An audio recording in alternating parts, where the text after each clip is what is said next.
তারপরে আরাফা রোজা রাখবেন। কোন দিন আরাফা রোজা রাখবেন? এই বছরে 1431 বছর রোজা রাখবেন আরাফা রোজা। আরাফার রোজা নবী সাল্লাল্লাহু আলাইহি ওয়াসাল্লাম বলেছেন সিয়াম ইয়াউমে আরাফা, আরাফার দিন রোজা।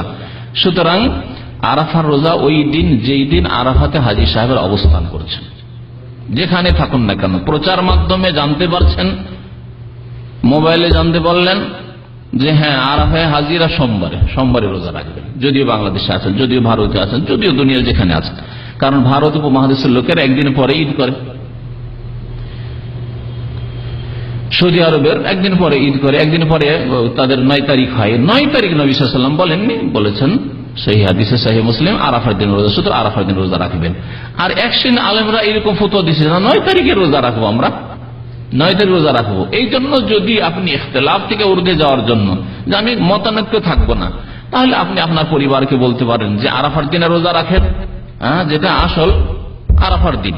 আর তারপরে বাংলাদেশে বা ভারতে 9 তারিখ মঙ্গলবারে, সেই দিন, কারণ সেই দিনও ঈদ হচ্ছে না তাদের, সেই দিন রোজা রাখেন আর তারপরের দিন ঈদ, তাহলে আর ইখতিলাফ থাকলো না। যারা ফতোয়া দিচ্ছে 9 তারিখে রোজা আসছে, এটাও ঠিক থাকলো। আর সঠিক হচ্ছে এই ক্ষেত্রে ইখতিলাফ যখন হবে, তো আমাদেরকে হাদিস বা কোরআনের দিকে দেখতে হবে যে নবী সাল্লাল্লাহু আলাইহি ওয়াসাল্লাম 9 না বলেছেন আরাফার দিন বলেছেন।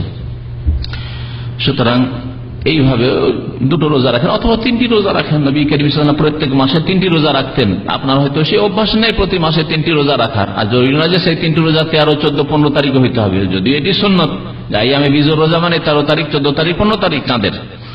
কিন্তু যদি আপনি এদিকে রেখে নেন রবিবার এবছরে, সোমবার, মঙ্গলবার, তাহলে হয়ে গেল 3টি রোজা আপনার হয়ে গেল। সিয়ামু সালাসাতা ইয়ামিন মিন কুল্লি শাহর সিয়ামুদ দাহরি কুল্লি। নবী করিম সাল্লাল্লাহু আলাইহি ওয়াসাল্লাম বলছেন যে প্রত্যেক মাসে 3টি রোজা যে ব্যক্তি রাখলো সে যেন সারা জীবন রোজা রাখলো। কারণ 3 10 30, তাহলে 3 রোজা রাখলে 30-এর নেকি পেল। এই 30 করে 11 মাসে এইভাবে 3 10 30, 3 10 30, 3 10 30। আর রমজান মাসে ফুল রোজা রাখলো, আল্লাহ পাক ফরজ করেছেন, তাহলে সেই আজীবন রোজা রাখলো না, আজীবন রোজা রাখার সে ফজিলত পেল।